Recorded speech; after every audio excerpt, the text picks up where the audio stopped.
Hello everyone, welcome back to the channel. In this video, I'll show you how to create a second Roblox account on an Android phone step by step. Let's get started.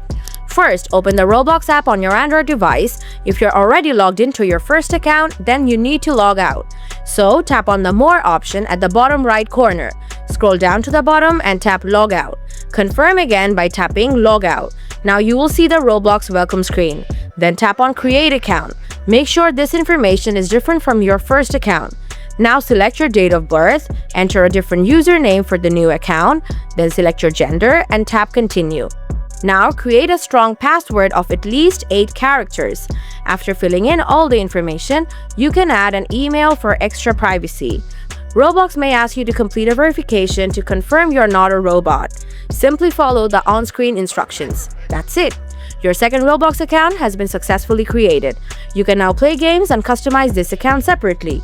If this video helps you, please like, share, and subscribe to the channel. Thanks for watching, and I'll see you in the next video.